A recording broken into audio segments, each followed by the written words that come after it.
to be to some degree constrained by what she can say, what kind of words she has, what kind of syntax, what kind of expressions she has, what kind of dialect she's using. Right. On the other hand, she sees things that other people don't see, and she really thinks about them, but she doesn't even know she's thinking about them. So her experience and her language are really colliding, for me at least, in her head.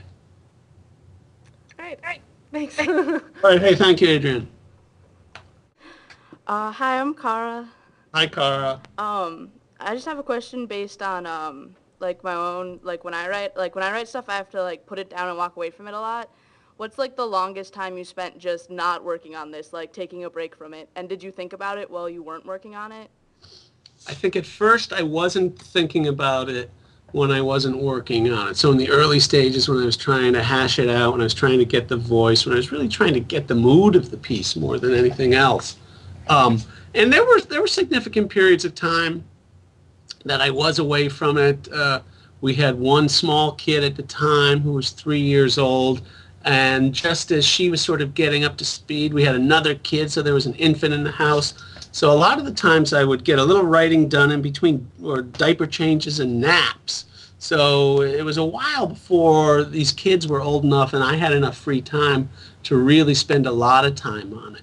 And then once I heard her voice, and once I couldn't get it out of my head, then I kind of think I went around for a while as her, or as having her with me, because even when I wasn't actually writing, I would be asking myself and thinking about what would Rianne be doing here. Well, she'd want a cheeseburger. All right, I'll have a cheeseburger. She'd want to go duck pin bowling. Well, let's go duck pin bowling. How about some nachos with extra cheese and jalapenos? Yes, you have to do everything she wants to do. I didn't do everything that she ends up doing, of course. She gets involved with some pretty intense activity here and there, but a lot of it was just this idea that once I had her, I know exactly what her voice sounds like, and once that was in there, it took me a long time to shake it, actually. What were some things you found you had in common with Rianne after you had her voice down and you were writing her? Well, we both have an extreme fondness for nachos and duck pin. I don't know if you guys even know what duck pin bowling is out there, do you? No. Well, you'll have to look it up on the internet. It's kind of like regular bowling, but it's a little bit different as well. The pins are little, the balls are little, everything is little, but it's a big, big, big game. Very big out here in New England. So we have that in common, and we also, I don't know if you guys have picked up on this, but I hope at least that you see that she's a very sarcastic person. She makes fun of herself, she makes fun of everybody else, and I think that's something we have in common. So even though I wanted to write about someone who was very different from me, I think there are a lot of things that we have in common. I let her go to some of my favorite places. Some of the locations in the book are actually real places, whereas the people and the events, as far as I know, aren't really all that real. Aside from starting out, this is my last question, by the way. No, ask as many as you would like to. Okay. Aside from starting the book, what did you feel was like the most difficult part for you to write? There's sort of this weird scene close to the end where she's out walking by herself at night, and she finds herself outside of the home of her arch enemies. Have you gotten to that part yet? No. Well, there's something that goes on once she gets there. I won't say anything about it because you'll probably get to it next week or something. But that took a real long time to write because I really had no idea what was going on myself. And I wanted to get this combination of a sort of a horrified scene, a horrified mood on Rianne's part, but I also wanted it to just be utterly ridiculous. So I didn't know how to make things scary at first, so I had to work on that. And then it seemed like it was getting too dark, so I wanted to rework it in terms of the goofiness and the humor. So getting that blend of horror and goofiness right in this one particular scene, I call it the closet scene, was probably the hardest part of the book. So after you get to that next week, you can let me know if it works or not. All right, thank you. Thank you. Hey.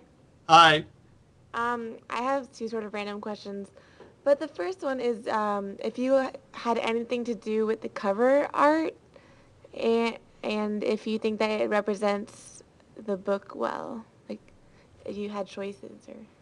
I was involved with the guy who was working on the cover, and he asked if I had any imagery that would be appropriate in my mind for the cover of the book. So I had this doodle of this skeleton that's on the cover, telling us to hush. So I sent that off to him, and it was really just a pen and paper kind of drawing. And he took that and he worked it up into the cover that you have now.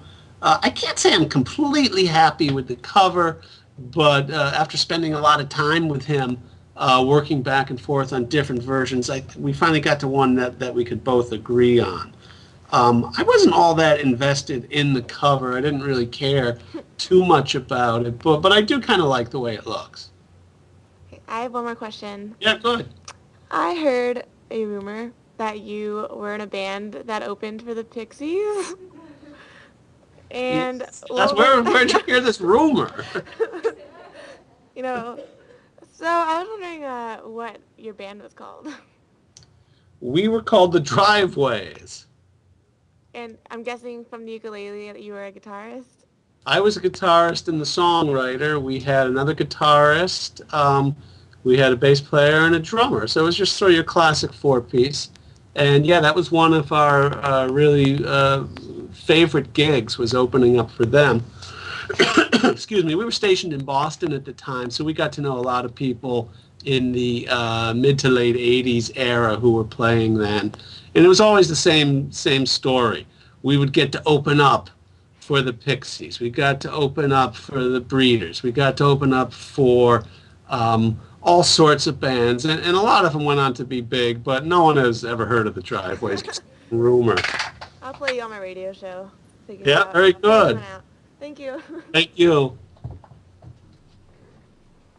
Well, the additional rumor about this that I heard last week from our mutual friend Dimitri Anastasopoulos. Oh, yes, is that when you left the band, your band became the backing band for Juliana Hatfield. Is that true, or is that just a Dimitriism that we can't really trust?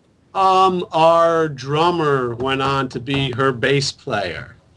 But it was very funny because Juliana Hatfield had introduced us to our drummer in the first place. So it was I guess it was appropriate that he went back to her.